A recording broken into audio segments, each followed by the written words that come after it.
In the news today, a giant robot appeared out of nowhere and started to attack everybody. And then, out of nowhere, also, a triceratops that is shiny pink destroyed a few vehicles. Same goes with a stegosaurus and a T-Rex. They have somehow fused together to form a giant robot and destroyed the other robot and parts of the city. How the mayor responds is he does not care. This tells me that we need to elect a better official and a better police force if these are going to be happening every time.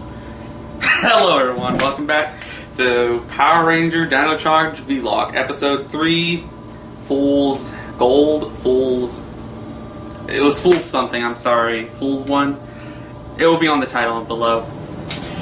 Yeah, this is basically heroes confronting villains, which they were doing the Mexican standoff, and that would have been usually set for like the final episodes, not like the third. Also, okay, so I was right. We have a caveman on the team, and somehow giving you the power of the crystal gives you immortality, so you're stuck the age you are. Now that leads to a giant few questions. So you're stuck with the age you are, so you're immortal, but you can die if someone like kills you. We don't know, but since it's a kid show, they're gonna show somebody get killed. But still, okay, so this caveman lived through all the times of evolution, the Ice Age, us forming. He basically survived everything that America suffered with, from traveling, the Civil War, the Revolutionary War, the Civil War, World War I, World War II, all those, and he could have had the time to learn all this, and yet he still sounds like a caveman who's just been frozen, defrosted, and that's it, and somehow taught him English.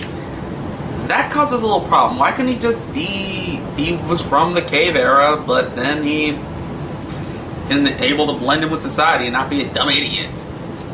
I'm sorry, you left that door open. I had to walk through that question. And also, the first question, also when they were doing their Mexican standoff, why is their Zordon figure just appeared out of nowhere to confront the villain when the villain could have just did kill him? There you go. He could have just did that. But no, he just let them talk. They had their smack talk, and then he just disappeared. Where even the heroes were like, "Okay, that was stupid." And also, some funny reason, he has a worse aim than a stormtrooper. What the hell, Sledge? You can't even hit 5. They were standing there like ducks. You could just did the. They're all dead, but nope. I mean, shot between them and missed. I'm sorry.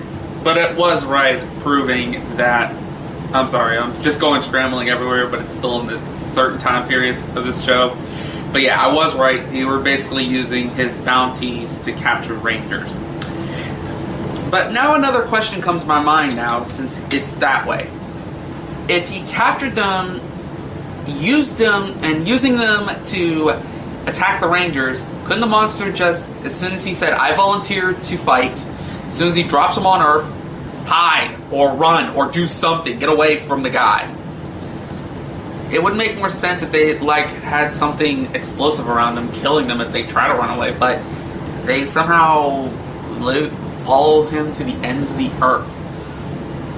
In the Japanese version, I should stop bringing up the Japanese version, contrasting with the American, and that these are two different shows, but in the Japanese version, it made sense since these were basically creatures formed from the big villain. So, of course, they would have been loyal. But these guys are just basically criminals.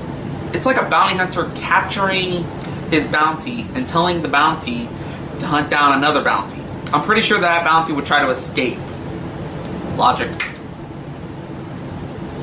Okay. So, yeah. So, how he got back to Earth was weird. He basically caught a comet. That's it. That's all it explains. He just floated in space, found a comet that drive by, caught it, and flew all the way back. So, yeah. I still want to know the life expectancy of an alien still. What else? What else was I going to talk about? before. Okay, so we see how strong these Rangers are. They got their butts whooped by the big villain, where he could have, as soon as he demorphed them, killed them, took the crystals, voila, mission's over. He got collected 5 out of 5. I mean 5 out of 10, I mean. But no, he just gives them the mercy where he could have just collected more. I mean, he could have just killed those ones, but still he just ran off. This guy really needs to learn how to be a villain. Even common knowledge would have helped him. I think too much rust's in his head from all that metal he's wearing. What else? Okay. So their whole plan was basically... the villain's plan was basically to beat up the Rangers, let them spend an hour trying to think of what they're doing, but while they think they have an hour, they run to their base to think of their plan, while he sends a minion to basically see where their base is, and then he comes in and destroys the whole place. Okay. That seems a little bit of a smart idea, but... And it was also funny that the Red Ranger found out about the plot by following the Oni he has a massive obsession for. Saying just because it was in his dad's journal. I'm pretty sure his dad could have just seen that and he was like, holy crap, I gotta draw this thing. I have never seen something like this. He could have been like that. Well, he doesn't know, but he's still obsessed with that Oni. That's the only way he found the plan, and yet the first thing that came to my mind when... as soon as he discovered, he could have just did the... Or, guys, don't come back to the base. You're getting attacked.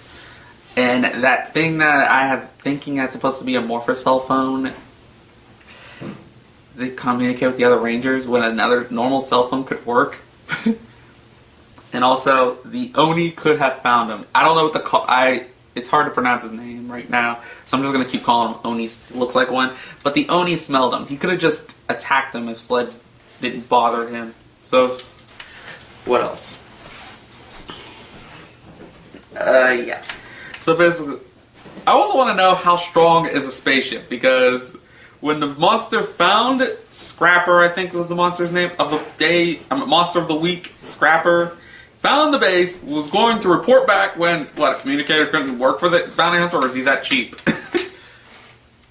He could have just he runs back into the spaceship with the Red Ranger following him. As soon as the spaceship's about to escape, he somehow managed to hit it with a car hard enough to eject the Scrapper out, which I'm like, I want to know how strong his spaceships are if Jeep could knock the ship out of the area and launch him in a different direction. Okay, what else? Okay, also, how many times can you morph? Because the Red Ranger morphed like 3 times, and he still feels like he could take on the world each time he morphs. So, both times, he got his butt whooped. So, either they keep rejuvenating you, giving you more energy like a steroid boost, or I give him some cojones for that one. Let's see, what else? I'm sorry, I'm just going with quickly everything I could find. Yeah, they're having their big fighting with all the little minions and the 2 big guys. And yet they summon their Zords, and yet... Okay, so their Zord needs 3 to make a Megazord, which I found weird. Which I'm like, okay, so what about the other 2? So if 2 Rangers have to sit back and watch the whole situation, and hopefully they don't get stepped on. Yeah, right, I would be... As soon as they turn to a Megazord, I would just say, F it. And just say, go hide somewhere so that he can handle it. Or another question, why couldn't they just form the Megazord in the first place and just do... just stomp on them like they're nothing? And if they see a beam, ready to make it bigger, catch it, maybe got a big arm and boom, punch the sledge. Sorry. I'm just questioning the stupidity of every logic in this. Also, I want to know how strong some of these buildings they made. Those are some good construction workers. They were able to make a building strong enough for a T-Rex made out of pure metal to jump on top of it to do its roar. Sorry, I know, suspension disbelief. But when the Megazord bounces off of a few of them and none of them are damaged and one of them is basically like rubber doing this, you're going to question the construction work.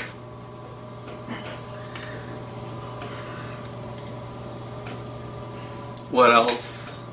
So yeah, that one last thing before I would jump off. They have to basically work in the restaurant to keep their identity secret. Really? Dude, the villains see who the hell you are. I'm pretty sure they can know who everyone you care about. Next up, too, you guys just want cheap day laborers who has to also do a double job of working as ranger. For God's sakes, you could all just sit in your houses, just sitting there doing nothing. And as soon as you see a monster, be like, okay, time to get to work. You can be lazy, yet you gotta work. Yeah, I know some of them need paychecks. For God's sakes, the caveman actually lives in the cave they're in, so he doesn't need to work. Pink, I don't know about the Red Ranger, about him. I don't know about any of them about all this. And also, this is actually the first Ranger series where we're given an actual age of the Rangers. Since the Pink Ranger said she's 18, I'm guessing everyone's about 18 except the caveman, who's about, I'm not even gonna guess his age, because I am not going into that situation. So really, they really gotta be kitchen workers just to hide the fact. Ugh. The episode, it's enjoyable if you put your mindset of that to a kid, but my mind is that of a kid who's basically smarter than that, so you can see the suspension. Well, all I can say is it's fun. It does the action when it needs to. Some of the characters are still doing that. Yeah. The villain's goals, if he would have fixed some of that, he could have won in some ways. If they just believed that phones or communicators or anything that talks to another person long distance, they would have, the villain would have won. Or, I don't know. Oh yeah, their new power they got. I forgot about mentioning that. They get a power of dino armor. Would you call it armor if it just covers one side of your arm and give you a weapon?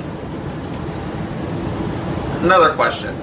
How come the Triceratops gets a drill? Wouldn't it be more of a shield instead of a drill? I'm sorry, I'm just nitpicking now. But still. I'm armored! I'm wearing a gauntlet! I am protected! No, you're not. Sorry. Okay. Yeah, it's kind of hard doing it by myself when I have to do all the jokes myself. But yeah. Hopefully next week my associate's back, and hopefully he appears on the screen this time with me on episode 4. Till then, bye.